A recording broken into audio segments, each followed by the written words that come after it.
lawsuits, legal cases, and criminal activity. Everyone is innocent until proven guilty in a court of law. Proposed fines are exactly that, and they are often litigated, reduced, or vacated. We use available public records, news accounts, and press releases. We cannot warranty or guarantee the details of any of the stories we share, since we are not directly involved with these stories, at least not most of the time. Enjoy the show.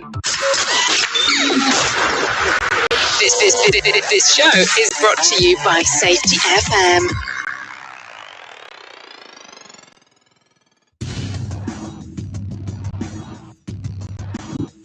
And from the border of liberty and prosperity and the highway to the north, this is Safety Wars for Wednesday, July 19th. How's everybody doing there? Oh, I forgot to turn on the studio lights. Okay, now we can appropriately live stream on your favorite, maybe not your favorite, I don't know, video platform here. I want to say good evening, wherever you are. When's this rain going to stop? In the Northeast, we're getting rain like every day, like a week. And, hold on, we got somebody texting me here. I'm sorry. This is one of those texts I have to do. All right. So, anyway, nothing bad happened. Ever have one of those stretches where you have bad day after bad day after bad day after bad day? That's what it's been for like 8 days in a row. But you make the best of it. We're resilient. And life goes on.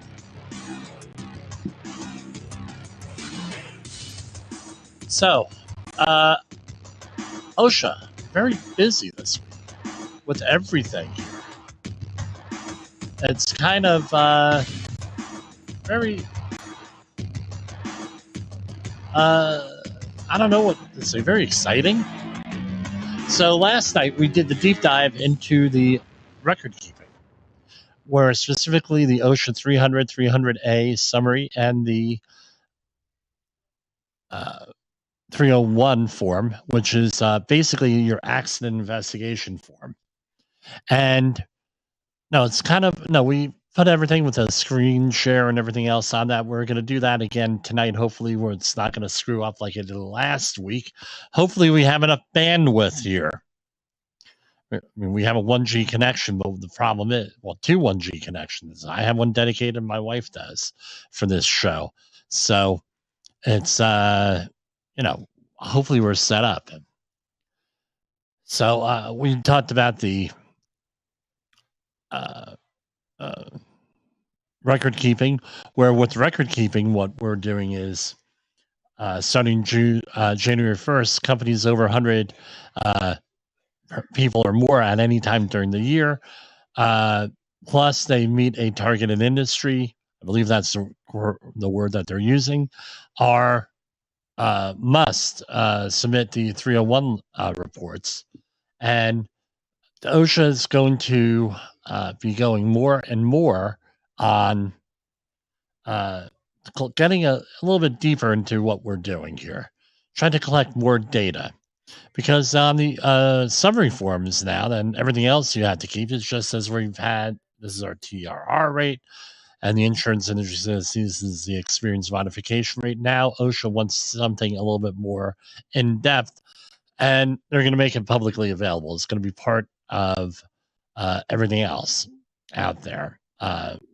Now we are able to look those up like we do with the establishments and everything else with that.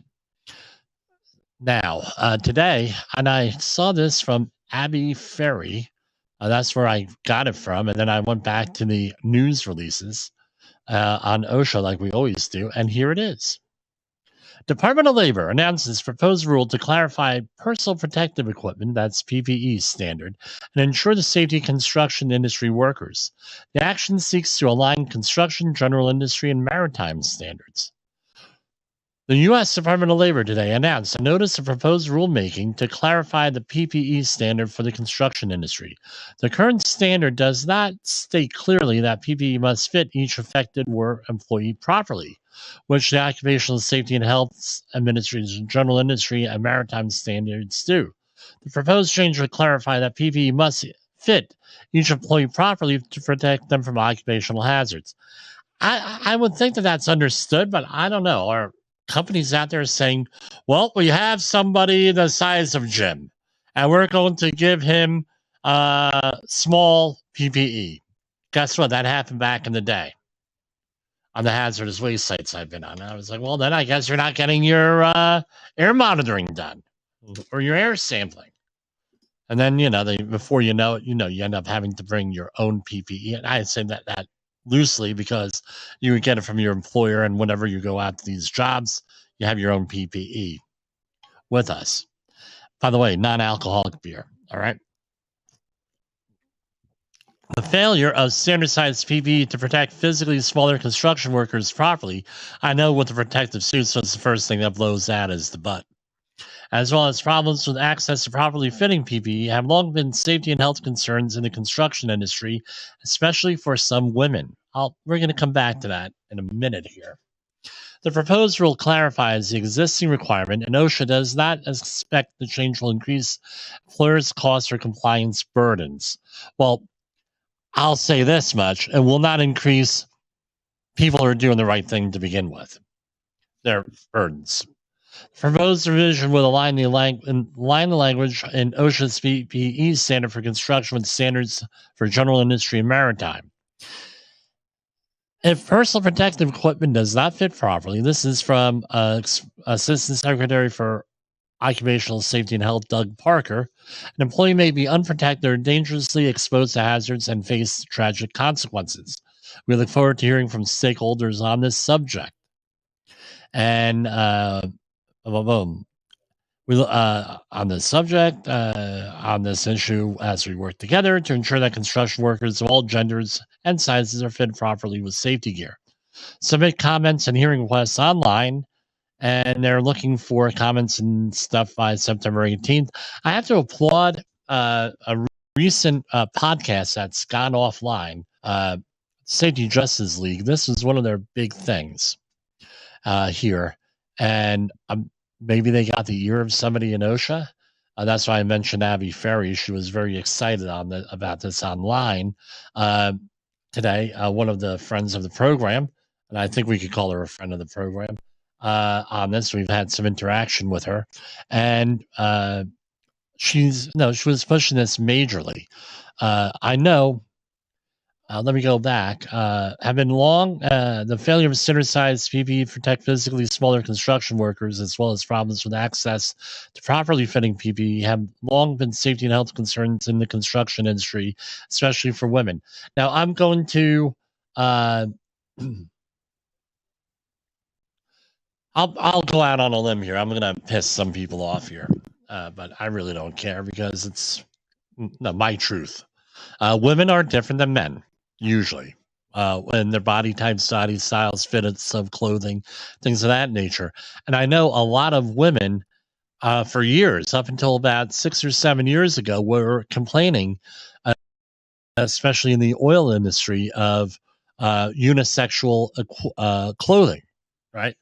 Where men in clothing, and we'll just say a lot of women did not feel comfortable in it. It was the wrong size, ill-fitting. Some women, again, it was not a female cut, as my wife would call it, and not very flattering. And a lot of women did not feel comfortable in it, wearing stuff like that. So there were a lot of companies out there, especially in the oil industry, coming out with female clothing. And I tell you what, I was in a similar boat because I'm huge, right? Back in the day, I was a lot bigger, and getting the right size PPE, especially protective suits, gloves, respirators, it was a little bit of a nightmare there for everybody there. And the other thing is this: a lot of times, and I've Seen this in back rooms. If we have a woman coming on to the job, that means we have to have different clothing. Therefore, we're not going to hire any women. I've seen that. Not recently, but I have seen that in my career. It's not right, but it is out there. Let me make sure I am broadcasting here on the streams. So, yes, I am. Yes. All right. Now we're going to mosey on over. Let's see if we can do this. We did it successfully last night.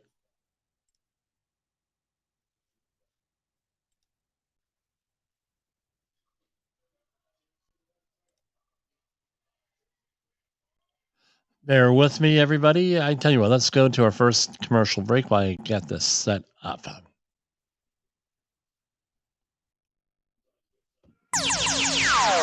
Safety Wars is streaming now. SafetyFM.com. In the professional safety community, communication and planning are just a few keys to your program's success. The question many practitioners have is, where do I start?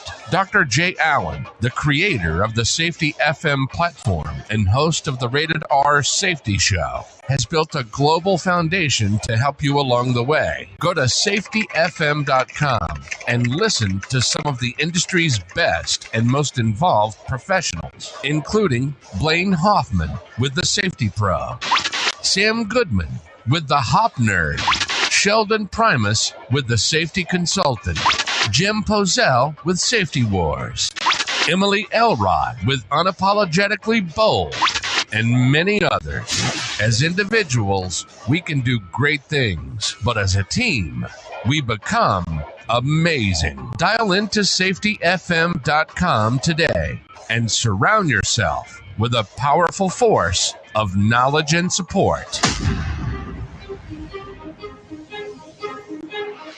And here's our nightly message for the people in behavior-based safety land. This is Safety Wars, broadcasting to our brothers and sisters in the occupied territory of behavior-based safety. Get out your secret decoder ring. Here is your nightly message. Learning is vital. Learning is vital. And that is the lovely Mrs. Posel there. It's a family affair, right? So I'm sharing with you the OSHA Department of Labor website here. Let's see if I can get that a little bit bigger for you folks. And if you're looking, this is where we get the news releases every day that we double check every day. Here we have U.S. Department of Labor finds Pennsylvania contractor failed to follow safety requirements after investigation of lineman's fatal electrocution in Miami. A U.S. Department of Labor investigation into the electrocution of a 32-year-old worker in Miami found the lineman's employer failed to make certain its crews working near overhead power lines followed required safety measures. An inspection into the January 2023 incident by the department's OSHA learned that a digger derrick truck used by employees of a certain company was parked beneath an energized overhead power line when the worker began operating the truck's boom to unload a metal crossbeam. As they raised the boom, it contacted the 7620 volt power line, sending electricity through the truck and into the surrounding ground. The lineman jumped from the truck and suffered a fatal electrocution. So there were several citations here. Probably if he stayed on the truck, he might have not received a fatal electrocution. I don't know how the truck was set up or anything on that, but often that's what you hear. Don't jump from the truck. Here is the citation. Again, this is all public record here, folks. I'm not doing anything. I do not mention the name of the company, but it may show up on the screen from the press release. Citation 1, Item 1. A type of violation serious. Mechanical equipment was operated so that the minimum approach distances established were not maintained from exposed energized lines and equipment. Citation was 15,625. The next one, type of citation, serious. Yeah, man died. I guess it is serious. The employer did not ensure that a designated employee other than the equipment operator observed the approach distance to expose lines and equipment and provide timely warnings before the minimum approach distance required by paragraph D1 of this section was reached. That was $12,656. Citation 13A, another $12,656. And this is in 1926.959 again. The employer did not ensure that employee was protected from hazards that could arise from mechanical equipment contact with energized lines or equipment by using the best available ground to minimize the time the lines or electric equipment remained energized. And for the last one, it was a 0, which was a de minimis one. And I was just having a conversation with someone, well, actually a group of people, this week on this. Two groups of people. This is a 29 CFR 1926-20B2. The employer did not initiate or maintain programs which provided for frequent and regular inspections of the job site, materials and equipment to be made by a competent person. So employees were exposed to an electrocution hazard when working in close proximity to a 7620 volt overhead power line, and the employer had not performed an inspection of the site and equipment to ensure employees did not approach those lines and all equipment was properly grounded before commencing work. So I am going to download this one because I tell you what, since I was just had to write a letter on this one, I'm going to send this one out. And we're going to get to the PPE stuff here. There's another press release. Ames Community College is in alliance with Department of Labor to promote safety, health among for agricultural workers. We just read the next one. Department of Labor announces proposed rule to clarify PPE standard. So let's talk. What is that PPE standard?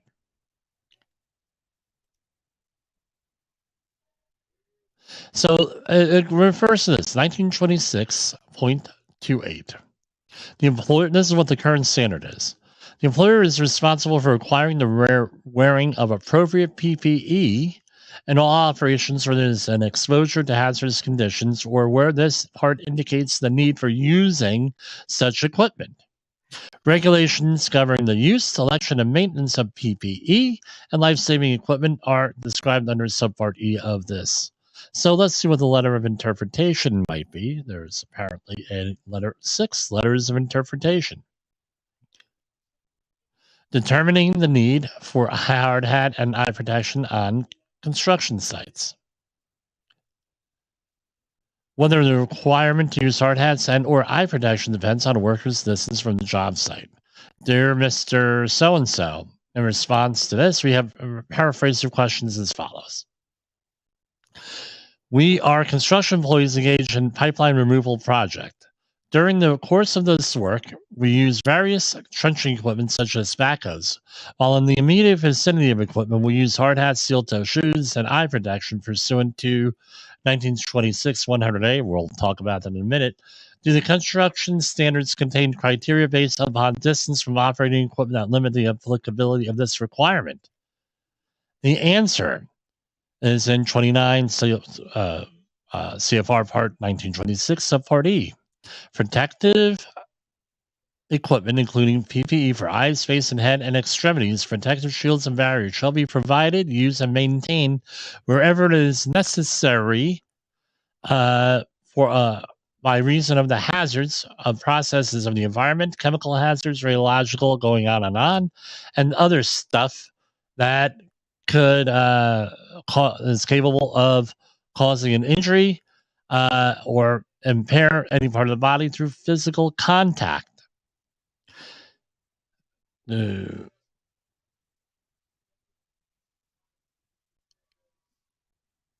So what they go on to say is that as long as you're protected, when there is a possible head danger, right?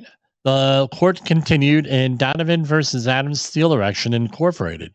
The legislative history makes it clear that death and disability prevention is the primary intent of the Occupational Safety and Health Act.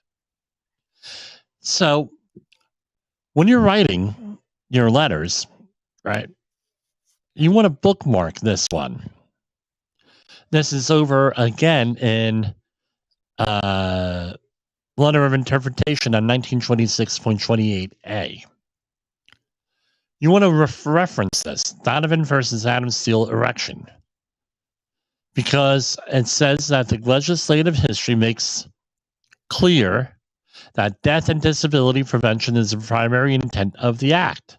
The Act is remedial in nature and does not wait for an employee to die or become injured. It authorizes the promulgation of health and safety standards in the hope that these will act to prevent deaths or injuries from ever occurring. Imminent risk of injury or death to employees should not be required before the Secretary can compel protective action. The court concluded that accessibility to a zone of danger was sufficient to sustain a citation for failure to use a protective helmet. All right, so what's my point here? How many times do you go on to a job site and you have an issue and they say, well, there's no OSHA regulation you could quote, and then we get into the general duty clause. I've never heard of that. You can't prove it, this, that, and the other thing. Well, you send over an email quoting this legal case, Donovan versus Adams Steel Erection. And there it is. We're supposed to be preventing injuries. Now,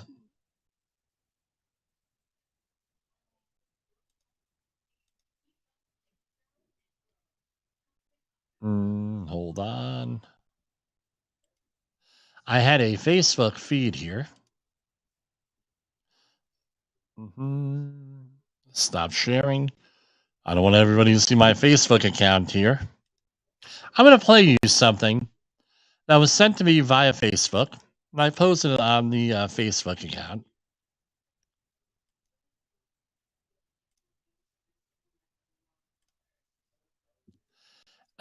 Give me a second to get in here. And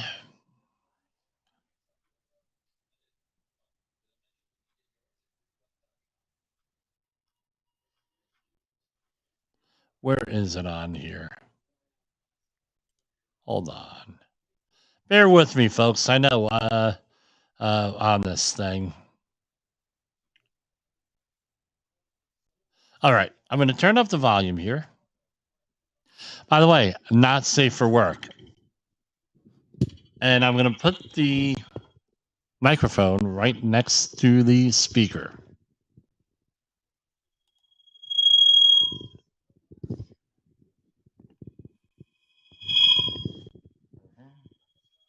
Hold on. And I'm getting feedback. Why am I getting feedback?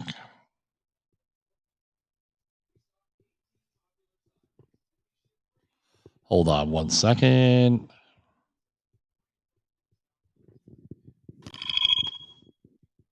Okay, you may be able to hear this now. Let's see.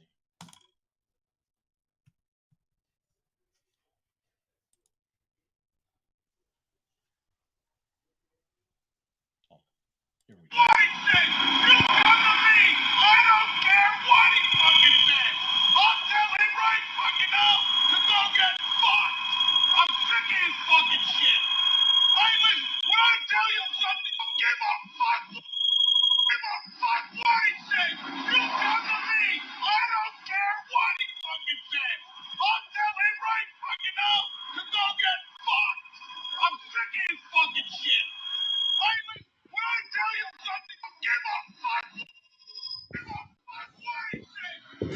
All right.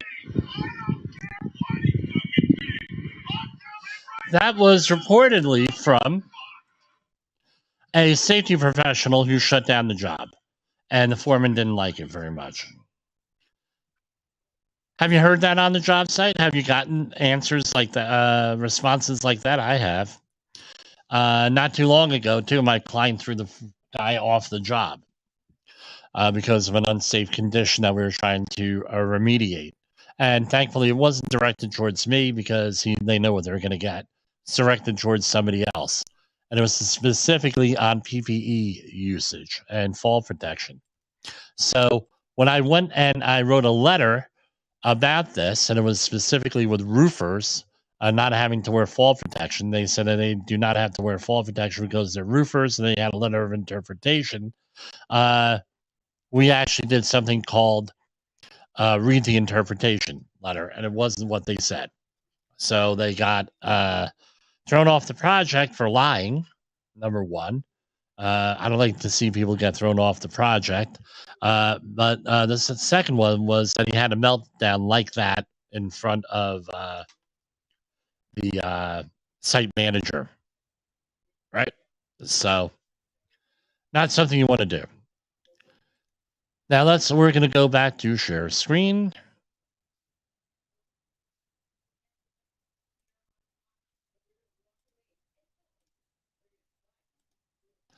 Head protection. So you would think that with a basic piece of equipment like head protection, you would have extensive OSHA regulations on it. It's actually really simple. They punt over to ANSI, American National Standards Institute. So employees working in areas where there is a possible danger of head injury from impact or from falling or flying objects or from electrical shocks and burns shall be protected by protective helmets. Now we can get into types of protective helmets and things of that nature, but we're doing like a standards type thing. Criteria for head protection. The employer must provide each employee with head protection that meets the specifications contained in any of the following consensus standards, and it lists a whole bunch of ANSI standards. This is basically ANSI Z89.1, and it mentions it. The employer must ensure that head protection provided for each employee exposed to high voltage electric shock and burns also meets the specifications contained in 9.7 electrical insulation of any of the consensus standards identified previously. And OSHA will deem any head protection device that the employer demonstrates is at least effective as head protection device constructed in accordance with one of the consensus standards identified and blah, blah, blah, shall be in compliance with the requirements of this section. So let's click on letter of interpretation here. What do we have? Standard interpretations for head protection. Clarification. This is on the latest one. On when hard hats can be worn with bill facing to the rear. And yes, they can be, bottom line, yes, they can be worn right to the rear. Hard hats must meet the specifications of ANSI. And although the ANSI Z blah blah blah testing built to the OSHA issued a letter of interpretation in 1992 allowing the use of hard hats worn with the bill to the rear so long as the manufacturer certifies that their tests they meet all the OSHA requirements. Makes sense. And they have put in when we talk about hard hats, like in depth, not the standard. We'll be going into more in depth things with those, right? Later on, we'll have pictures of those. Here we have PPE for hearing protection. So for in the 1910 standard, general industry, it's quite extensive what the requirements are for hearing protection. They require a hearing conservation program and everything else. Here we have in construction. My opinion, construction should be in alignment with general industry. Wherever it is not feasible to reduce noise levels or duration of exposures to those specified in permissible noise exposures, ear protective devices shall be provided and used. So ear protective devices inserted into the ear shall be fitted and determined individually by competent persons. There's that competent person standard. So let's go back here, OSHA.gov. All right, let's look at that 1952 standard. I know this makes for interesting radio, but we're going to read it out for you. Construction and 1952 standard. Occupational noise control. A little bit more extensive. So it refers over to a D, and it tells you how to do a noise survey here, basic one. Here we go. D, 2 permissible noise exposures. So for an 8-hour duration, 90 decibels. And then going out, that changes, right? So a quarter hour or less, you have a PEL of 115 decibels, and they have calculations here and everything else, so you can look it up. But again, still not as extensive as the general industry standard. Let's mosey on over to general industry here. Occupational noise control, they have up to Appendix I, and they have this, and it goes on and on and on with baseline speed, the annual audiogram, and going on and on and on with that. So baby steps, OSHA, right? Baby steps. So you got the fit you're working on, right? Now let's work on the hearing protection. Right? How many old construction workers there are without hearing aids? This is the one that they've been citing a lot on, is the eye and face protection 1926-102. So here we have eye and face PPE. All right, when you basically, I'll summarize. If you have flying particles, molten metal, liquid chemicals, acids, or caustic liquids, chemical gases or vapors, or potentially injurious light radiation, you have to have appropriate eye and face protection. Eye protection has to have detached side protectors, right? Employer shall ensure that each affected employee who wears prescription lenses while engaged in operations that involve eye hazards wears eye protection that incorporates the prescription into its design, or wears eye protection that can be worn over prescription glasses without disturbing the proper position of prescription glasses or the protective lenses. And it goes on with some manufacturing issues, right? And here you go. They shall be reasonably comfortable when worn under designated conditions. They shall fit snugly and shall not unduly interfere with the movements of the wearer. They shall be durable. They shall be capable of being disinfected. They shall be easily cleanable. And it mentions the ANSI Z 87.1 standard, right? They mentioned the old standard here, 2010. It's been updated, and then they go through on the types of shading versus the types of exposures you'll get from welding light, basic ultraviolet light with this. And the shades go from 2 up to 10 to 14. And if memory serves me right, for a solar eclipse, it's 17. But you're not going to get anything other than a face shield of some sort when you have a shading over 5, the last I checked. Now, let me stop sharing for a minute, and we're going to go to commercial break because there's something neat I want to show you here.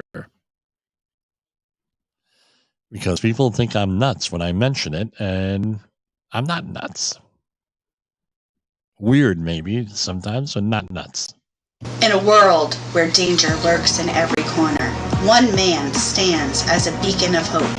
Jim Posel, a veteran safety expert with over 3 decades of experience, now bringing his knowledge to you with Safety Wars.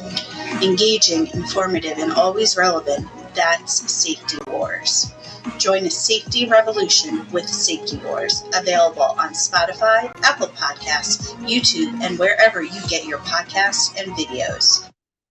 Okay, so I got it. Let me share the screen here because I got one of these here recently. And yes, I am not crazy.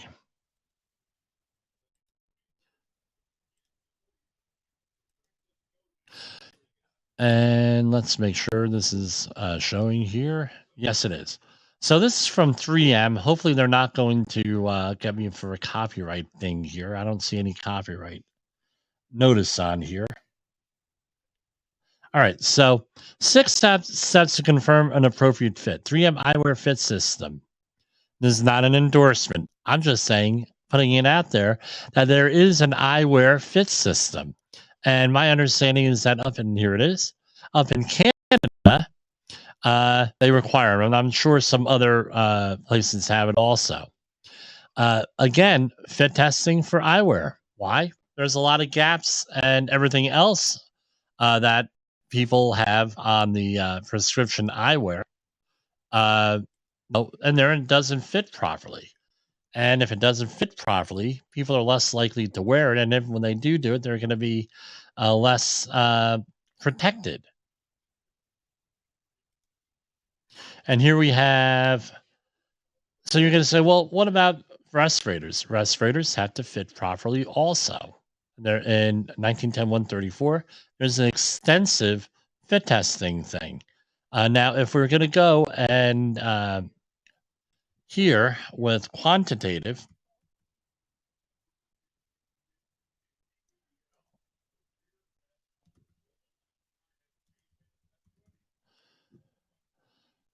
so quantitative fit test protocols. The employer shall ensure that persons administering quantitative fit tests going on and on and on. Right, where am I looking for? I'm looking for here, 500.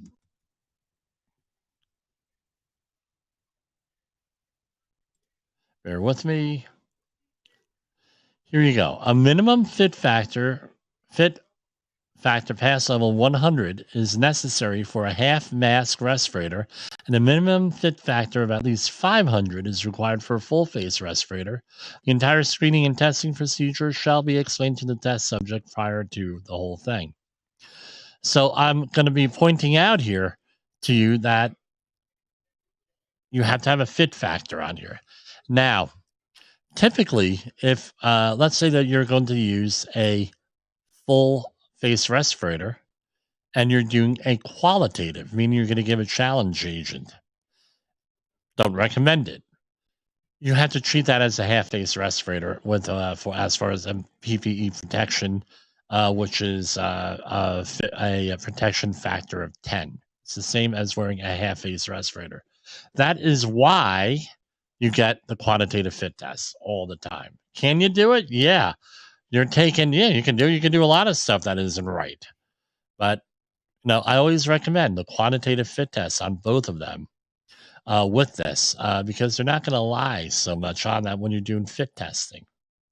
Now, the question always comes out, who pays for PPE, right? I'm going to read you the OSHA policy here.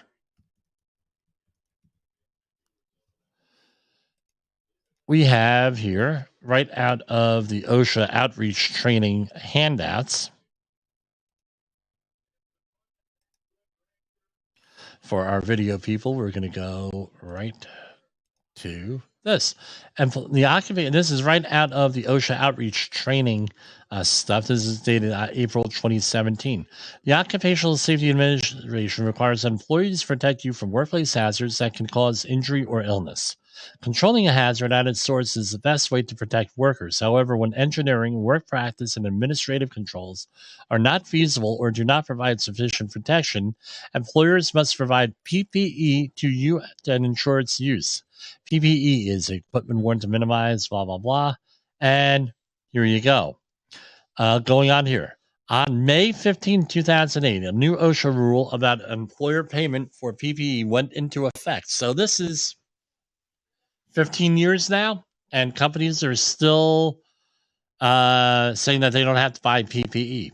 OSHA now requires employers to pay for personal protective equipment used to comply with OSHA standards. The final rule does not create new requirements regarding what PPE. The standard makes clear that the employers cannot require workers to provide their own PPE, and the workers' use of PPE they already own must be completely voluntary. Even when a worker provides his or her own PPE, the employer must ensure that the equipment is adequate to protect the worker from hazards in the workplace. And it gives you a whole bunch of stuff. Now, there are 6 instances where employers are not required to buy PPE. And this is it, non-specialty safety-toed protective footwear, including steel-toe shoes or boots, and non-specialty prescription safety eyewear, provided that the employer permits such items to be worn off the job.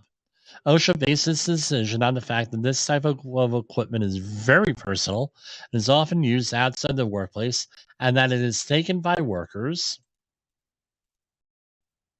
I'm getting a message here. Blow it up. Blow it up. Okay, I did. Zoomed in here. OSHA bases its decision on the fact that this type of equipment is very personal and is often used outside the workplace, and that it is taken by workers from job site to job site and employer to employer. Everyday clothing, such as long sleeve shirts, long pants, street shoes, and normal work boots, ordinary clothing, skin creams, or other items used solely for protection from weather, such as winter coats, jackets, gloves, parkas, rubber boots, hats, raincoats, and ordinary sunglasses and sunscreen. Items such as hairnets and gloves worn by food workers for consumer safety. So, not required for this. Lifting belts, because their value in protecting the back is questionable, and when the employee has lost or intentionally damaged the PPE and it must be replaced. Now, I'm going to say this. Let me further complicate things. This handout here from OSHA may be circumvented by either company policy, collective bargaining agreements, or state law on that. So, something to think about on that. This came up today on the project that I was working on. And I said, well, look, this is what the OSHA regulation is. We're going by OSHA regulation. And if you have a problem, you need to talk to your employer. They don't want to supply you with PPE. Not too much I can do about it. So now, let's say that you're an employer, right? And I wasn't going to do this, but I'll set this up again. In an unpredictable world, one voice rises above the chaos. Meet Jim Posel, a seasoned safety expert who's navigated through some of the most dangerous scenarios, from anthrax, explosive cleanups, disasters, and numerous environmental cleanups, and lived to tell the tale. Now, he's bringing his wealth of knowledge, insights, and experiences to you through Safety Wars. From workplace hazards to the hidden dangers in your own home, Jim covers it all. With his engaging storytelling and expert analysis, Safety Wars isn't just a podcast. It's your guide to a safer world. Join Jim Posel and become part of the Safety Wars revolution. Available on Spotify, Apple Podcasts, YouTube, and wherever you get your podcasts and videos. Safety Wars. Your safety is our mission. So OSHA, a number of years ago, came out with an Occupational Safety and Health Administration, OSHA Safety Pays program. The Safety Pays tool produces a report on comparing, and they changed this from the last time I've been here. Pays produces a report comparing injury or illness rates of your business to your competitors. The tool will be most useful if you have a recent record of your business safety performance and your annual illness and injury case number. All right. And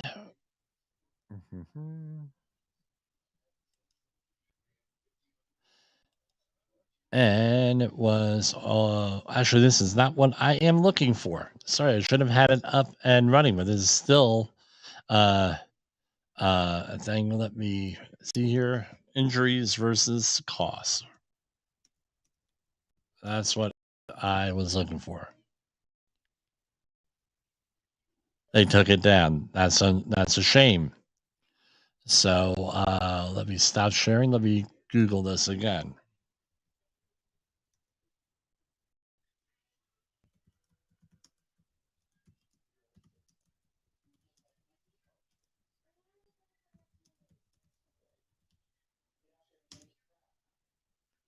And the foreign employer, OSHA.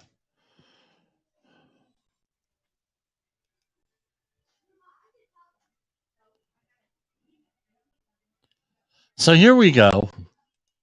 Here, I cannot share this here because it's a copyrighted thing. Here. An eye injury is actually expensive for the employer. This is what year is it? 2022. Using the OSHA safety phase calculator, a vision loss injury has a direct cost of $76,000. If the eye injury requires surgical removal, the cost exceeds $100,000. Just for a simple removal of a foreign embedded object, it's $22,000. All right, so you have indirect costs that are 3 to 5 times the direct medical costs. So let's try to do this again. Safety pays calculator OSHA.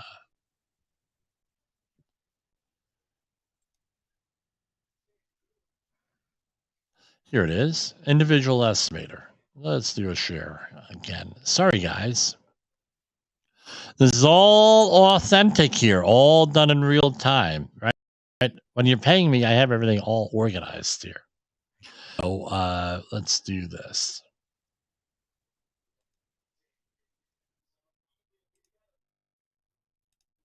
So here we have the safety pays calculator. Right, so let's begin. If you've never seen this before, I love this when this came out because it has so many arguments, right? So here you have injury type. Select an injury type. Let's see.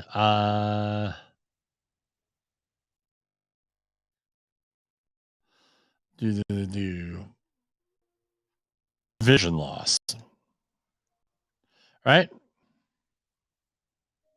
Let's calculate default using 3%. So vision loss, the direct cost is $75,000. The indirect cost is $83,000, meaning you have to train people and do other things. And the total cost is $159,358. At a 3% profit margin to cover the indirect costs and the total costs, you're going to have to generate $5.3 million. Right? And we're talking, again, I get it. Jimmy, hey, worry about it. We have workers' comp insurance. Okay, great. Your rates are going to go up. So this is what it comes down to here. Let's say that you're working for a self-insured employer. That's how much it's going to cost. Made things so much easier. Now, for an eye injury, how much is a pair of safety glasses? Not much. It ain't $150,000. I can tell you that much. That's for vision loss, and they have other things also here. So, for example, let's go for another one.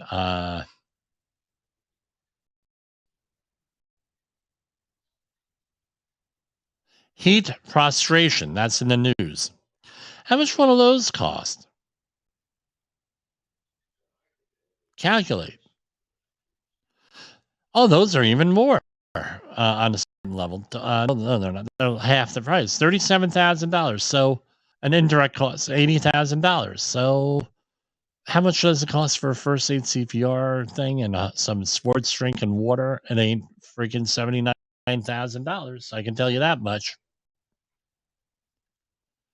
Again, there are a lot of companies that don't want to go outside of that don't put things in workers' comp. They want to handle it on the side, down low. That's how much the costs are. Often when you show them these costs, then they say, well, you know what? We're going to go through workers' comp because it's cheaper. Yeah, well, maybe you should go through workers' comp because that's what you're legally required to do. Where else are we going to go here? What else in the safety world? Let's see here. This is a bizarre story here. Let's see. This is from the Daily Mail, and they're talking about in space. Scientists call for urgent research on the consequences of joining the Kármán Line Club, as they claim will happen between space tourists within 10 years. NASA categorically insists that no humans have ever, in space. But with the proliferation of space tourism, this could be set to change. I tell you what, they want to find this out. I think they common sense tells me that they likely did it with animals here. With this, but I mean, before I get thrown off the air, I'm just going to drop this story here because I have a lot of questions on this. Mm-hmm. Hold on, that.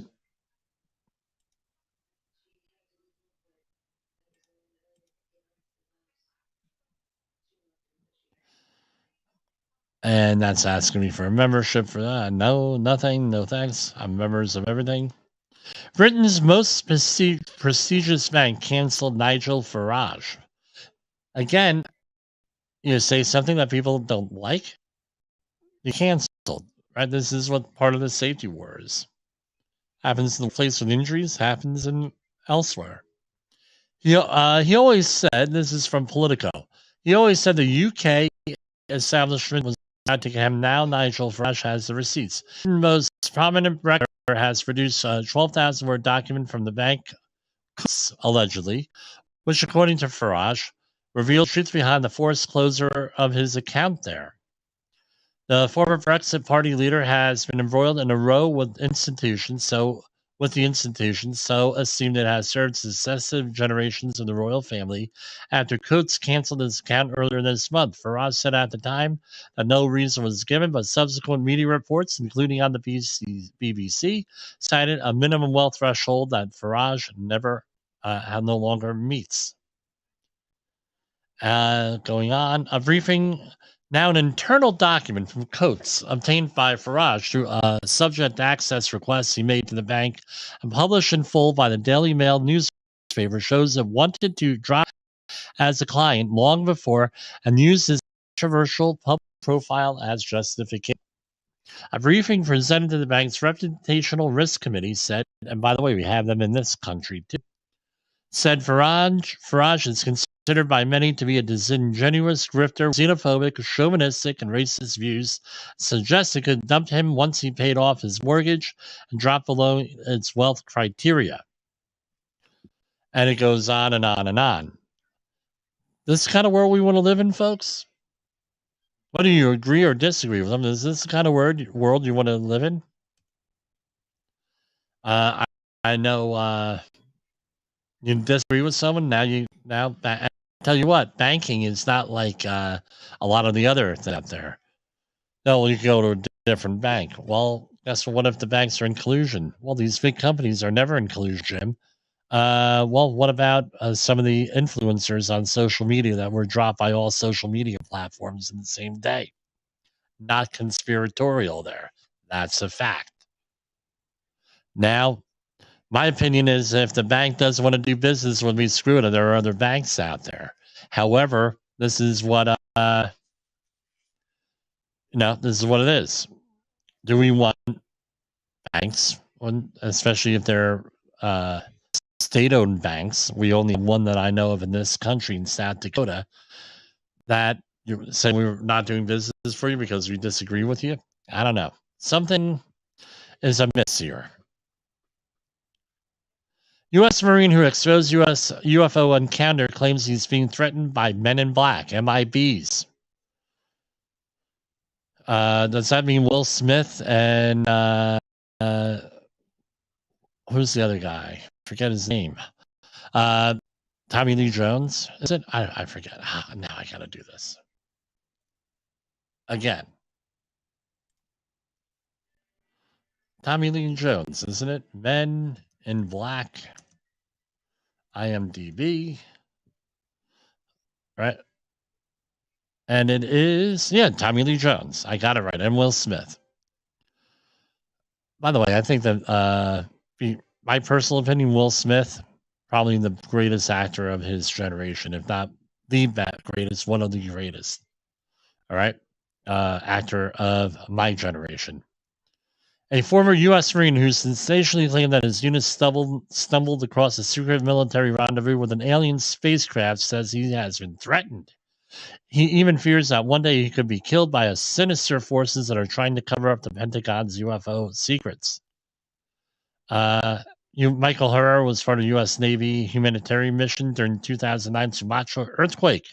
After he was ambushed by a paramilitary unit, he was searched and had his camera confiscated by mysterious soldiers in black.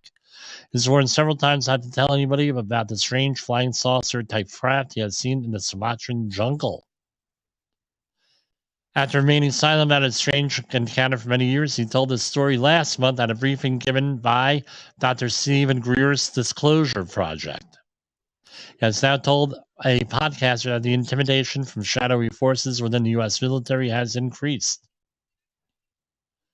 So, I don't know. We'll see where this goes. Again, disclosure is coming out slowly but surely. We discuss it here on this program. And how much time do we have left here?